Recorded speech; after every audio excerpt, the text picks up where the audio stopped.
Bismillah ar-Rahman ar-Rahim. Assalamu alaikum wa rahmatullahi wa barakatuhu. A very warm welcome, dear viewers, to this week's Religious Dialogue. We started discussing the journey and preparing for the final abode a few weeks ago. We have discussed the time of death, and then we discussed last week the time of tadfeen, when we bury the deceased. Today, inshallah, we will continue with the discussion and we will discuss in today's episode the questioning in the grave. Joining me for the discussion are our two esteemed scholars, Hujjatul Islam wal Muslimin, Samahat Sayyid Mohammad Razavi, and Hujjatul Islam wal Muslimin, Samahat Shaykh Hayder Shirazi. Assalamu alaikum to both of you, honorable scholars, and inshallah, I will start the discussion with you, Shaykh Hayder. Um, After the tadfeen of the deceased, and once we put our loved one in the grave, you mentioned you talked us through talqeen last week, but then what is the journey that starts now for this person who is in the grave? If you can shed more light on this, and so that we can start the discussion and move it further, inshallah. Assalamu alaikum wa rahmatullah. Bismillah ar-Rahman ar-Rahim. Now, the journey, as it was mentioned, Al-Qabru Rawdatun min Riyad al-Jannah aw Hufratun min Hufar al-Niran. As the Prophet says that the grave, it's either a garden from among the gardens of the heaven, or it's a pit of fire from the fires of Jahannam. So that we have to make and avail it for ourselves. Our Jahannam and our Jannah, we make it from this dunya, and Allah ease it for us, and the best of outlets be formed for every one of us. Now, in that talqeen, it was mentioned that when the two angels they come and inquire about your the basics, that is, about your religion, about your Kaaba, about your book, about your Prophet. So all those questions will be answered. So if someone was faithful, he would quickly answer them. If someone was unaware, he would be detained over there. And it was also mentioned that sometimes the wrong that we do, it becomes a hindrance and in giving these answers, and we become forgetful at that time. And that what has made us forgetful is the wrong that we did. So actions, they become a hindrance. Now in the journey ahead, there is a dua from Imam Sajjad alayhi salam. It's dua number 32 in Sahifa Sajjadiyya. It's a beautiful dua that Imam he recites after the night prayers.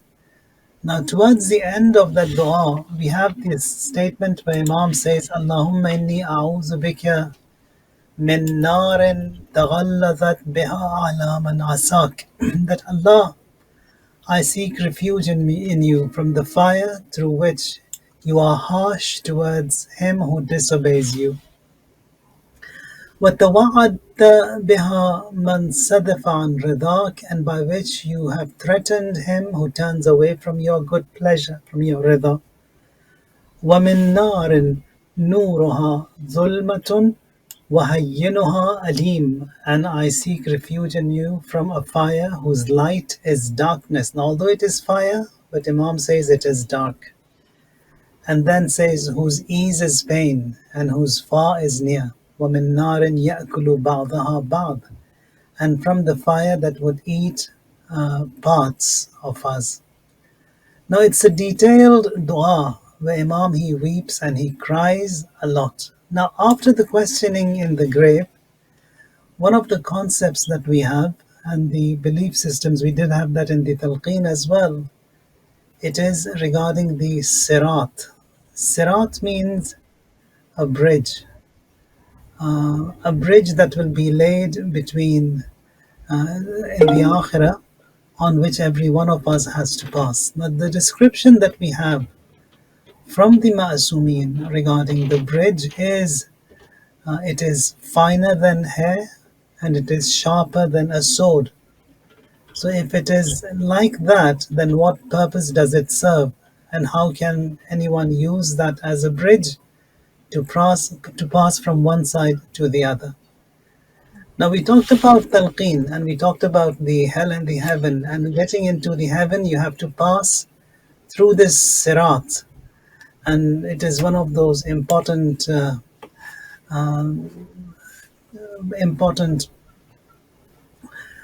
things that we have to see on the day of judgment, and every one of us will have to pass from the sirat.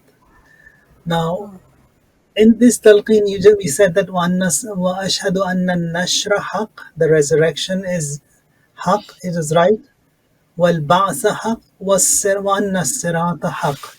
That sirat is also haq. Sirat is this bridge.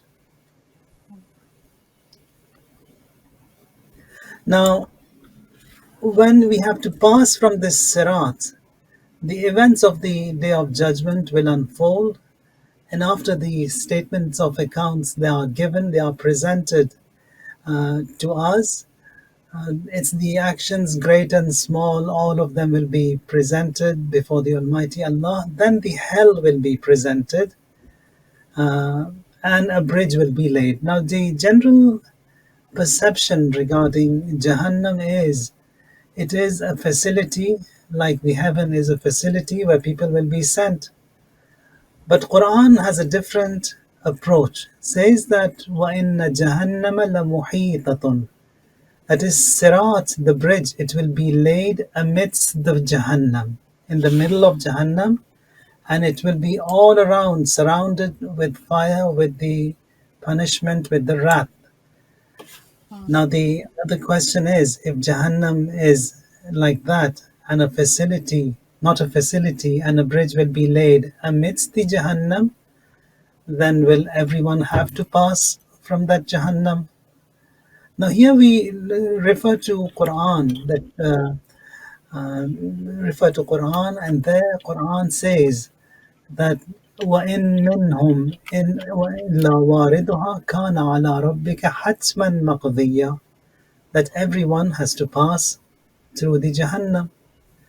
Now when Quran talks about Jahannam and Sirat being in amidst that Jahannam, there are many ayat in Quran. One of them, كَلَّا إِذَا دُكَّتِ الْأَرْضُ دَكًّا دَكًّا. That is, then says that you will see, this is in Surah Al-Fajr, the earth it will be leveled to a plain. وَجَاءَ رَبُّكَ وَالْمَلَكُ صَفًّا صَفًّا. And the angels, they will arrive in ranks. Now this ayah says وَجِيءَ يَوْمَئِذٍ بِجَهَنَّمْ. It means that Jahannam will be brought like like a wild beast or a wild animal which is in leash, and it is dragged and brought to the presence of the crowd. وَجِيءَ يَوْمَئِذٍ بِجَهَنَّمْ يَوْمَئِذٍ يَتَذَكَّرُ الْإِنسَانُ وَأَنَّى لَهُ الذِّكْرَى. So Jahannam will be presented, not that we will be taken to the Jahannam. Now we have to pass through the Jahannam on the Sirat, but in fact, the Quran says Jahannam will be presented. Now Rasulullah in another hadith, he says that thousands of angels, they will hold on to this hell and bring this hell to the scenes of mahshar. Now the hell also, like a wild beast, it will not, it doesn't, it speaks to the Almighty. Allah speaks to the hell and says that control yourself. If Allah doesn't speak to the hell, it would devastate the skies and the earth. Whatever is in the skies and the earth, everything will be burnt if Allah doesn't control. So Jahannam is a being that has life, as mentioned in Quran, and Allah, He talks to the hell, as it was mentioned in this hadith, and the hell hears, the hell yells, the hell shouts, the hell roars, the hell breathes, the hell inhales, the hell exhales. All of these are ayat of Quran that we have regarding the hell. Now, for the Jahannam also is رَأَتْهُمْ مِنْ مَكَانٍ بَعِيدٍ سَمِعُوا لَهَا تَغَيُّظًا وَزَفِيرًا. Like we breathe in and we breathe out, Jahannam also breathes in and breathes out. Jahannam breathes out, everything in its vicinity is devastated. Now, a sirat, a bridge will be laid amidst this Jahannam, And for that, we see this dua that was just recited by Imam al-Sajjad, وَمِن نَارٍ نُورُهَا ظُلْمَةٌ وَهَيِّنُهَا أَلِيمٌ. That is, a fire whose light is darkness and whose ease is pain. This was a little brief description of the Sirat and the Jahannam that we see in Quran and the Ahadith, and which is also part of our belief system, that we remind the marhum. Yeah.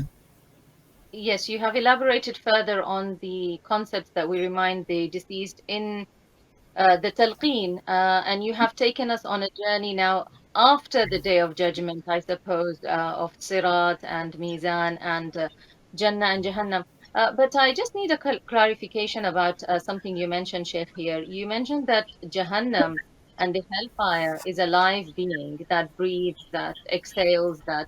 Um, so our brothers in Ahl Sunnah wal Jama'ah believe that on the day of judgment, when Jahannam will say Hal min mazid, Allah subhanahu wa ta'ala will put his foot in the fire in order to calm it down. What is the Shia Ithna Ashari Ja'fari thought belief regards this issue and matter? Since we are touching upon it, let's clarify it for the viewers. Yeah. Now, this ayah in Quran that was just mentioned in Surah Al-Fajr, وَجِيءَ يَوْمَئِذٍ بِجَهَنَّمَ, it is very clear. وَجِيءَ means it will be brought to the scenes of Mahshar, the Jahannam. Now, regarding that ayah that you just mentioned, that was Halim Talati, then Allah will inquire and ask the hell, are you full? The hell will reply, Hal min mazid, are there any more? Now, the other further elaborations that they give, I don't want to repeat them here because we believe the Almighty Allah, He exists. He doesn't exist in a physical form. He doesn't have any mass, any substance. If Allah wants to fill the hell however He wants to fill, He will fill. But when we see the ayat of Quran, the Almighty Allah, He is merciful. He is compassionate. Although the ayat in Quran we do have that أكثرهم جاهلون أكثرهم فاسقون أكثرهم لا يشعرون أكثرهم will be assigned the hell, all of that is there, all of that is true. But it doesn't mean that if Allah wants to fill the hell, He fills it in a way that is against our belief system. We believe the Almighty exists.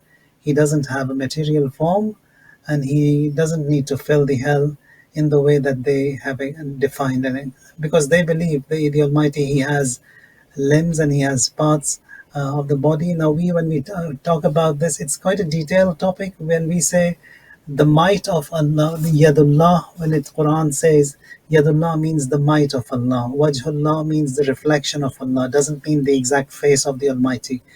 Or when the hell says that Halim Talati, Hal min Mazid, and the hell will say, are there any more? He doesn't need to put anything in the hell to fill it up.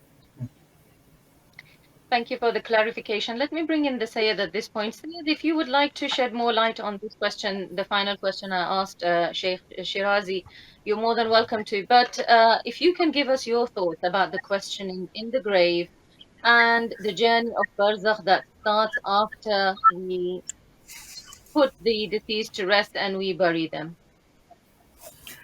Bismillah ar-Rahman ar-Rahim. First of all, many people ask this question: why, when a person has died, why do we insist on doing talqeen, especially in maktab of Ahlebait alayhim salatu wasalam? The answer to that is that we believe in uh, that Allah subhanahu wa ta'ala has created us in two format. Initially, He created us in metaphysical format and then transferred us into physical format. And then, when the body is left without the metaphysical side of our creation, then the addressing and whatever happens is to the metaphysical side of us. Uh, and talqeen is done to create, because when ruh and soul departs the body, the body is not familiar with the new circumstances, and it's in a kind of status of panic. And talqeen is a reminder, helps and gives him confidence or her confidence that this is what you, with your physical body, used to believe in this world, and this is what your faith was, and this is what you need to remember.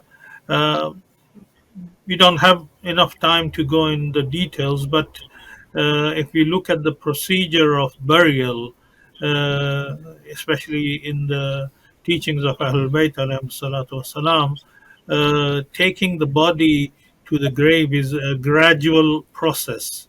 We have to follow rules and regulations about just before he's dying. Again, the reminders should be given to the person who is dying, and the relatives should be uh, doing du'as and reciting Quran. So the person who's dying should remember uh, what he used to believe, and he is going in a direction that he will meet uh, his Lord, or he will be transferred into metaphysical dimension that he was initially created for.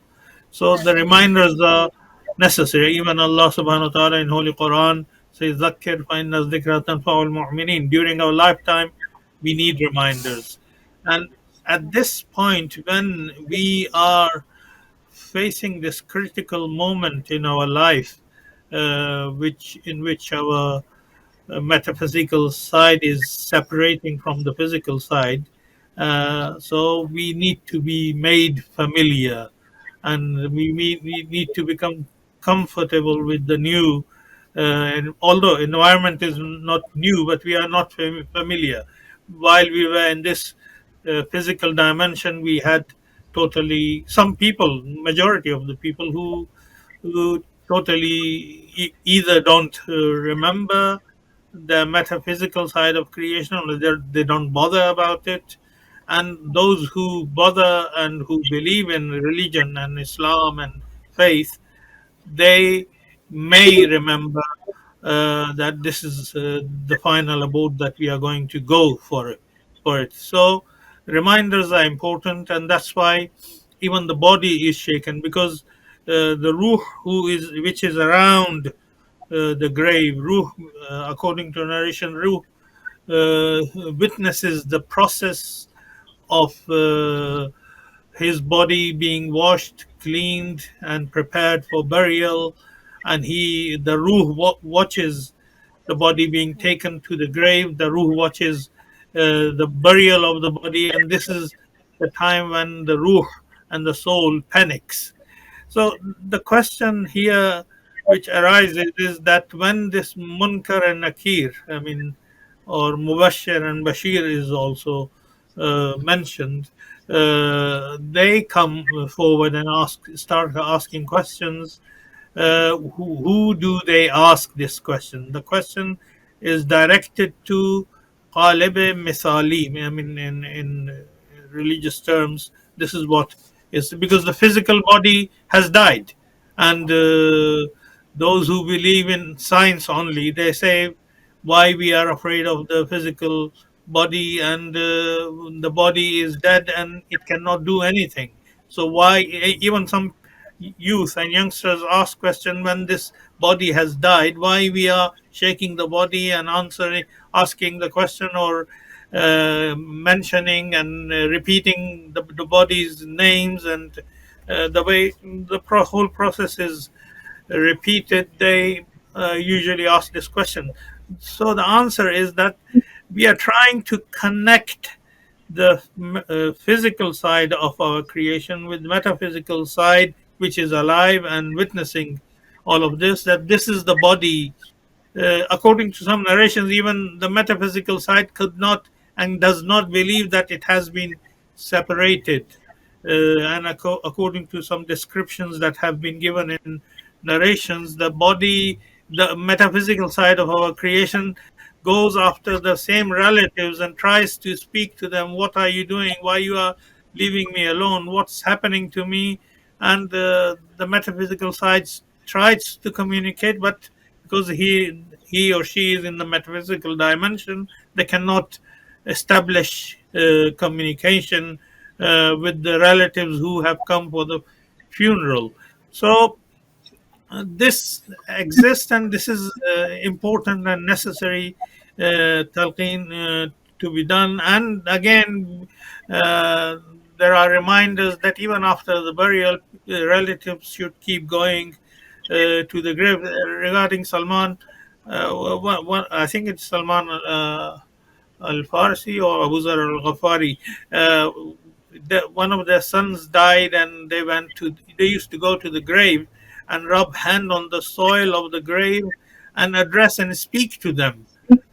They were not speaking to the grave, they were not speaking to the physical body. They knew that the metaphysical side of their creation is around the grave, and they were addressing and speaking to them and giving them comfort that you were on the right path and you should not be afraid. Anyway, I don't want to prolong this subject, uh, although there is a lot that we can discuss. But the whole idea of talqeen is this, to be connected to our metaphysical dimension, which is eternal and forever. Thank you. Actually, a question here arose in my mind, which is a child had asked me this question when once I was mentioning to them about the questioning in the grave and Munkar and Nakir and Mubashir and Bashir and so on. And they innocently asked me, how do you know all of this? And so I obviously explained that Prophet Muhammad sallallahu alaihi wasallam and the Holy Quran explains this. But I don't know if any one of you would like to address this innocent question. How do we know all of this? These are things unseen. And like in Surah Yasin as well, where the unbeliever came to Rasulullah and he said, Man yuhyi al-idhama wa hiya ramim. Who will bring this back to life? This is a whole discussion of the unseen to most of us. Would Syed, would you like to say anything about this before I go to Sheikh? Well, yes, the Holy Quran, one of the description of a believer is that he or she believes in ghaib. We live in a physical dimension. So whatever we know of the ghaib and whatever we know of the metaphysical dimension is through the leaders and Quran and the divine revelations of Allah subhanahu wa ta'ala, whether in the format of Bible or Torah or Injil or Quran or any other divine source. So uh, it it all depends on your belief. And if we call ourselves a believer, one of the signs of a believer is that yu'minuna bil ghaib. This is part of, although for the child it is a bit difficult to explain. You need to elaborate for the child to understand the meaning of uh, his or her own existence, and then that we are creations of Allah subhanahu wa ta'ala, and Allah subhanahu wa ta'ala has sent messengers and prophets who have informed us of the ghaib, and this is what information we have from the teachings of Ahlebait alayhi salatu wasalam. I would like to invite Shaykh Shirazi to elaborate further on this point. Yeah, Let me pose my next question as well to the Sheikh, and then he can elaborate on both of Yeah. the questions, inshallah. Because since we are running short of time, we are in the last half of the program now. The Sheikh, you mentioned that the grave can be Rawda min Riyadul Jannah or Hufra min Hufarun Nar. Um, how much of these are our actions that are actually hell or paradise? Because I've heard ulama say that it is actually our actions that are hell and they make us burn. What does this actually mean? And also, do we have Jannat and Jahannam in this world, Sheikh? yeah. I top up to Maulana's reply. Very beautifully explained that the whole concept is yu'minuna bil ghaib. in the presence of Rasulullah sallallahu alaihi wasallam, and the companions were all present.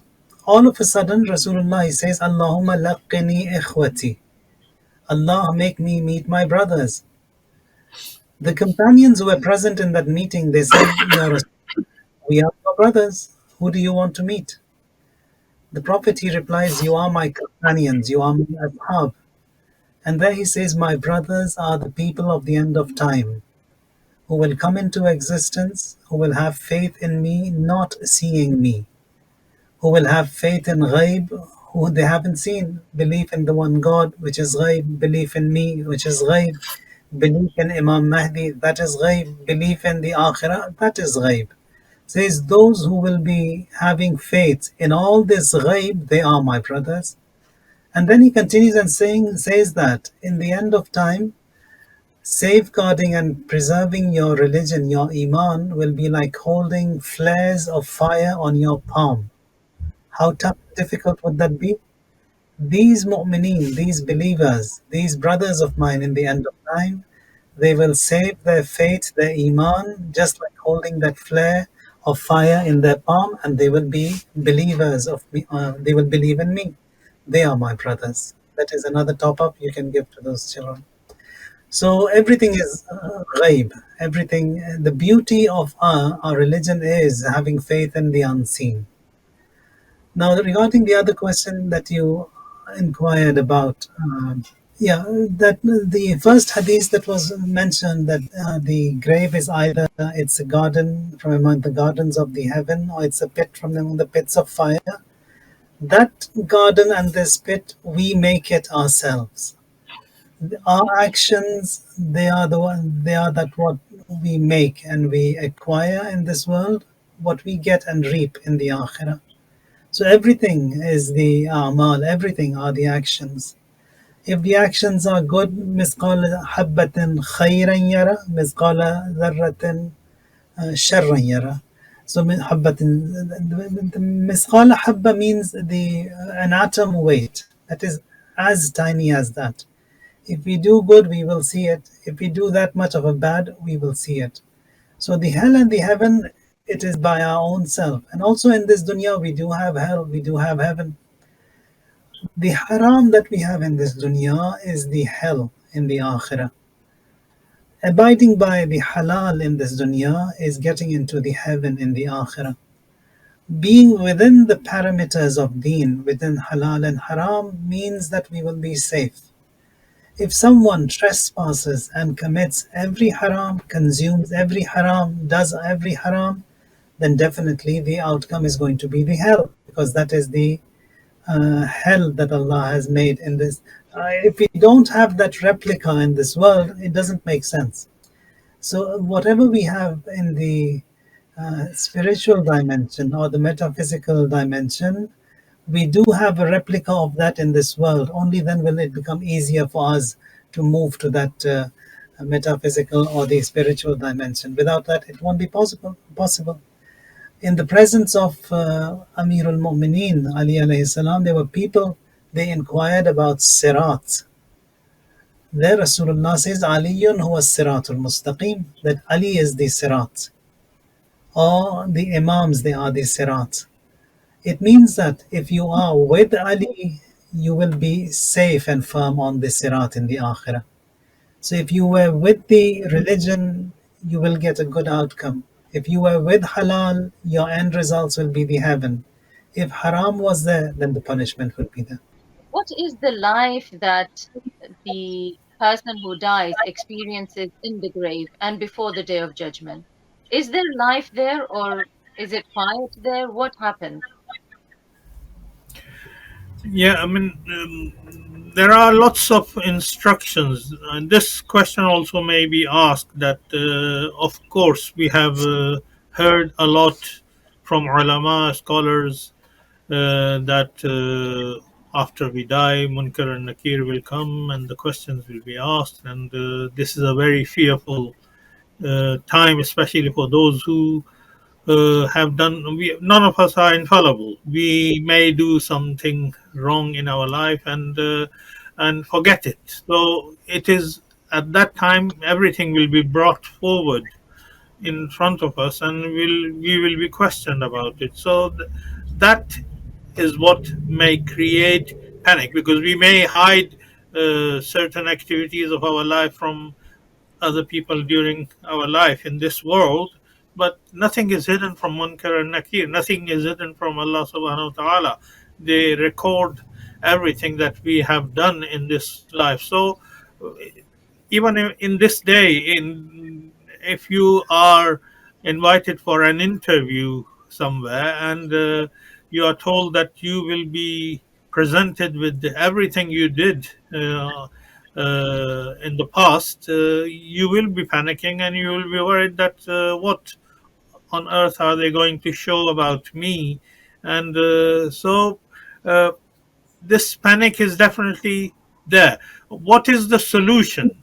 So we should not just discuss about uh, the fear of it, about the questioning of it. There must be a solution as well. Yes, the solutions have been given by Ahlebait alayhi salatu wasalam in their teachings, and this is where the shafa'at uh, comes in, and shafaat means intercession. Intercession of Ahlul Bayt alayhi salatu wasalam helps in these circumstances.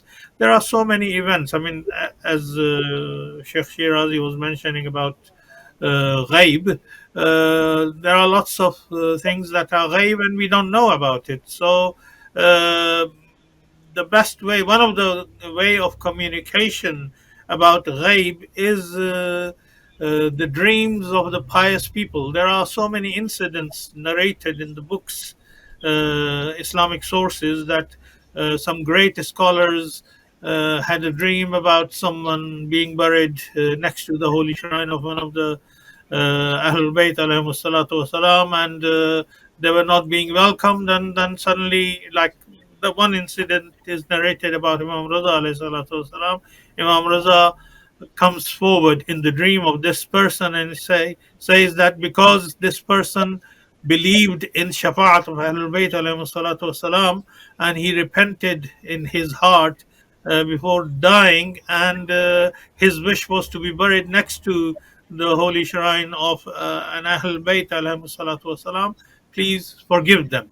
And they were forgiven. In this is all a dream, but suddenly this alim or scholar wakes up, and then he narrates it to his students and followers that this is what he dreamt. So these kind of dreams are kind of reminder of the ghaib, that because as Sheikh Shirazi also mentioned, we don't have direct connection. So dream is one of the ways of the pious people, not any ordinary person's dream, of the pious ulama and scholars that have mentioned so many incidents and stories about the person who was wrongdoer. Just because of the shafaat of Ahlul Bayt alayhi salatu wasalam, he was forgiven. So and one of the ways of protecting yourself at this moment is to do certain acts during your lifetime, like reciting ziyarat ashura, seeking intercession of Ahlul Bayt alayhi salatu wasalam, visiting the holy shrines of Ahlul Bayt alayhi salatu wasalam, keeping in your connection with Allah subhanahu wa ta'ala, doing good deeds, doing charities. These are the things that will create a kind of barrier for you, with the fear that you might have in your mind about that moment of your life when you are being transferred from physical dimension to metaphysical dimension. Thank you. Actually, a question just rose in my mind, which I will pose to you, Sheikh Shirazi, before I ask you my final question for today's program. The Sayyid just mentioned about the Shafa'ah of Ahl al-Bayt alayhim salam, which we are all hopeful for. But I have heard that the Ahl al-Bayt themselves have said that our Shafa'ah will reach the believers, but it will reach them on the day of judgment. For the grave, for the journey of Barzakh, prepare for yourselves. So, what is the balance? Is there no shafa'ah in the grave of the Ahlul Bayt? I know the wilaya comes just like our salah and our fasting and Quran come to give us company. But what is the difference then between the wilaya coming to give us company and the shafa'a of Ahlul Bayt in the grave? Yeah.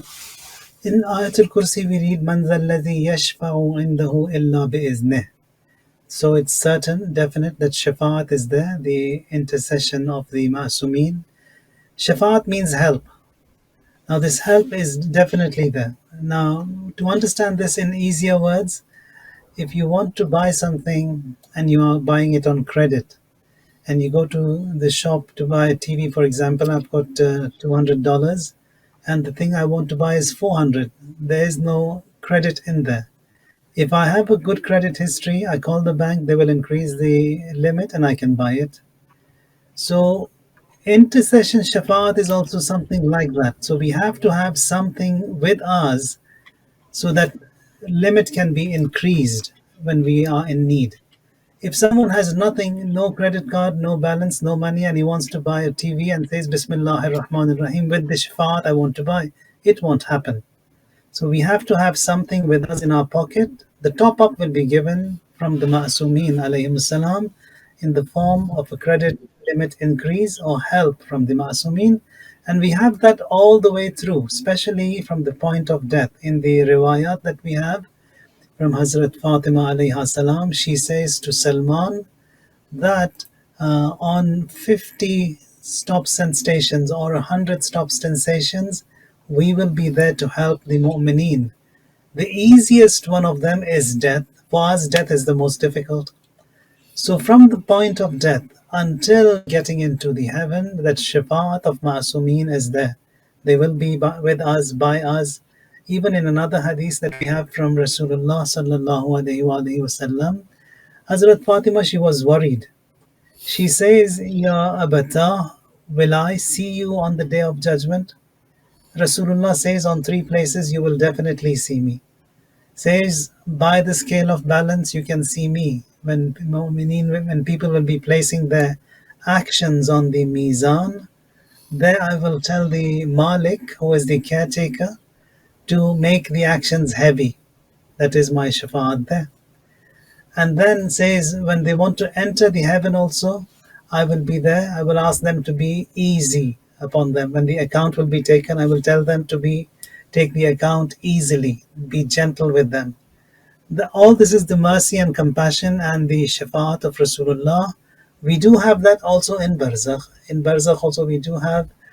Now what you just mentioned, I have to look at that riwayat again.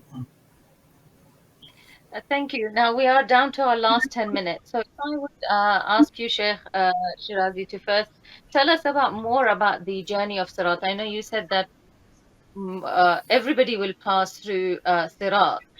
But what is Sirat? And usually we hear it's sharper than the sword and such a thin thing to pass on. It's hard to imagine what Sirat is. So if you can elaborate a little bit more on the journey of Sirat, on the that leg of the journey of Sirat, and also give your concluding remarks before I ask the Sayyid for his conclusion before we end the program. We only have the last 10 minutes left. In Surat Maryam, ayah number 71, there the Almighty says, وَإِن مِّنكُمْ إِلَّا وَارِدُهَا كَانَ عَلَىٰ رَبِّكَ حَتْمًا مَقْضِيًّا, says that everyone has to pass on the sirat, and that is certain, that is definite. كَانَ عَلَىٰ رَبِّكَ حَتْمًا مَقْضِيًّا, it is decided and it is certain by your Lord. So everyone has to pass. The Prophet was inquired, will you also, because the sirat is in the hell. Now here Rasulullah was inquired, will you also enter the hell? Will you also pass on the sirat? Says, yes, I will also pass from the sirat. But I will pass like a flash. It's going to be quick for the Prophet. In no time he will enter the heaven, he will pass through that sirat, because that is the word and the command of the Almighty. It is certain, in minhum illa waridaha kana ala rabbika hatman maqdiya. So some people, like the Prophet, they will pass like a flash. Some people they will run, some people they will crawl, some people they will fall, some people they will walk, but everyone has to pass. Now, the duration of the time it would take for people to cross that sirat, we do have a riwayat that says that it's the amount of time you used to take to perform your wajib prayers. So if I took for me 2-3 minutes to perform my namaz, so it will take that much of a time for me to pass on my sirat. It doesn't mean that we have to do our prayers fast so that we pass on the sirat also fast. No, prayers have to be offered properly, correctly, and the duration of time also should be observed. So for mu'mineen, this criteria also has to be mentioned as a good news, that the amount of time you would take to pass on the sirat is the amount of time you took to offer your prayers. So in this surah, in this ayah of Surah Al-Maryam, it is the command of God, and even we see that the Rasulullah, he was when he cries a lot. Imam Sajjad, in this dua that he recited in the opening, he cries. The cry of Rasulullah is not for himself. He is the prophet of compassion, prophet of mercy. His cry, because he is the father of the nation, so his cry is for his children who will be punished, who will be detained, who will be confined in the heavens. Some of them will pass, some of them will be detained, some of them will be there. And we do have the following ayah upon the distress of Rasulullah, his kindness. And the next verse in Surah Maryam was revealed, then we will deliver those who are God weary, they will be delivered to their destinations, and we will leave the wrongdoers. Wrongdoers are the band A criminals. They will be detained, they will be confined in the hell. Fiha jisiya. Jisiya means that they will be fallen on their knees, and they will be detained with disgrace in the hell. Now, we do have many riwayat over here regarding the regarding mu'mineen. How will they be helped? Marhum Tabarsi, he reports in Majma'ul Bayan that when mu'mineen will pass through the hell, this too is among those instances where the hell would speak. So hell speaks. And addressing the mu'mineen, the hell would say, rush, be quick, don't stop, because your nur is putting my fire out. So mu'mineen, where do they get that nur from?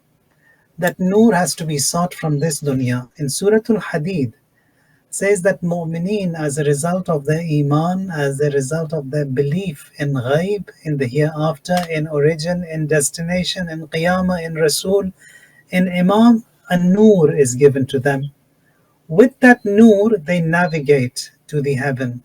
So that nur, when the kuffar, they would see that how swiftly and how quickly they are passing and getting to their destinations to the heaven, the kuffar and mushrikeen would say, where did you get that GPS from that is navigating you to the heaven? They say, from dunya. Now dunya doesn't exist because dunya has ceased from existence. It's akhirah now. So again, another regret for them, that GPS that would navigate them to the heaven is not available. So hell speaks. So hell to mu'mineen says, be quick, rush, don't stop, because your stopping is putting that fire off. Now we do have in another riwayat, it says that firqatun yastaghisuna min an-nar. There would be a group of people who would cry due to the fear and the fright and the horror of fire. And there is firqatun tastaghisun nar minhum, and there is a group due to whom the hell will be mourning and crying. That is, hell will cry due to the presence of mu'mineen passing through that sirat and putting off the fire of hell. So here that hell speaks. Now furthermore, mu'mineen in the heaven, in the conversations they would have when they get, all this is in Quran. One of the mustahabbat that we have to do every day is to recite the musabbihat sit, the 6 surahs that start with sabbaha and yusabbihu. Surah Al-Hadid, Surah Al-Hashr, Surah Al-Jumu'ah, Surah Al-Taghabun, Surah Al-Saf, and Surah Al-A'la. 6 surahs. Now in Surah Al-Hashr and Surah Al-Hadid, all this description has been mentioned. It says mu'mineen, when they will enter the heaven, they would say that we were promised, and Rasulullah had said, Quran also had mentioned, that you will pass through the Sirat and you will pass through the heaven, but we did not. How come we? There, Rasulullah, he replies to them and says that فَقَالَ إِذَا دَخَلَ أَهْلُ الْجَنَّةِ الْجَنَّةِ قَالَ بَعْضُهُمْ لِبَعْضٍ أَلَيْسَ قَدْ وَعَدَنَا رَبُّنَا أَن نَرُدَّ النَّارِ. That did Allah not promise us that we will definitely enter the fire? Here, Rasulullah says, قَدْ وَرَدْتُمُوهَا. You did enter the fire, وَهِيَ خَامِدَةٌ. The fire was off for you, it did not burn you. So, mu'mineen, they are like these utensils we have, non-stick, that do not burn. So these utensils, no matter what you do to them, they don't burn. The food you cook in them, it doesn't burn. So that what doesn't allow mu'mineen to burn is their iman. That faith in the Almighty Allah, faith in the unseen, faith in the Day of Judgment. That is that coating that Allah gives, as a result of which we do not burn, and mu'mineen, they do not. قَدْ أَوْرَدْتُمُوهَا وَهِيَ خَامِدَةٌ.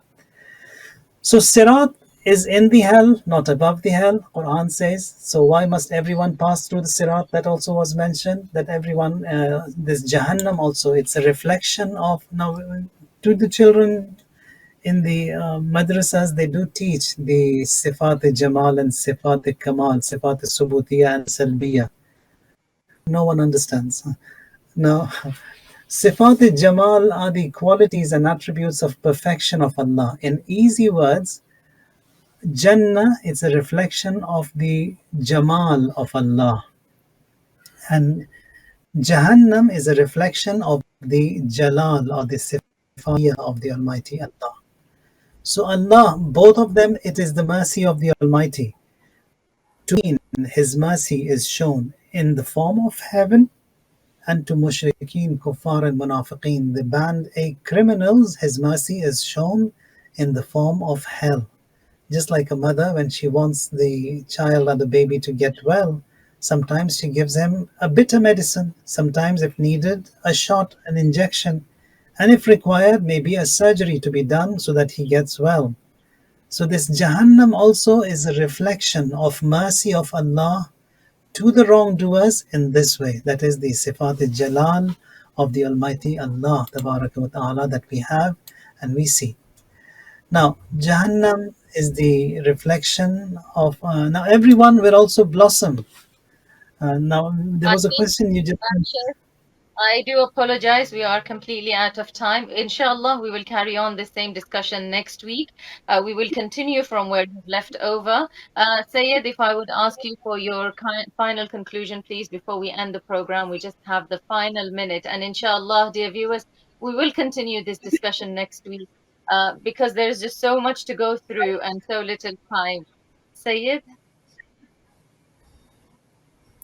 Yes, I would like to remind all of us that it's the Shahada Muhammad Baqir alayhi salatu wasalam, who was and fifth Imam of the Muslims, and we give condolence to Imam Mahdi Ajalallah Farajahu, and we pray to Allah subhanahu wa ta'ala that may Allah give us tawfiq to follow the knowledge of Imam Muhammad Baqir alayhi salatu wasalam, and continue our journey to be the soldiers of Imam Mahdi Ajalallah ta'ala Farajahu. Ilahi Amin. Thank you so much for both my honorable and esteemed scholars, Sayyid Mohammad Razavi and Shaykh Hayder Shirazi. Thank you so much, dear viewers, for your attentive listening. I leave you all under the care and protection of Almighty Allah. Join us again next week for the continuation of this discussion. Until then, fi amanillah.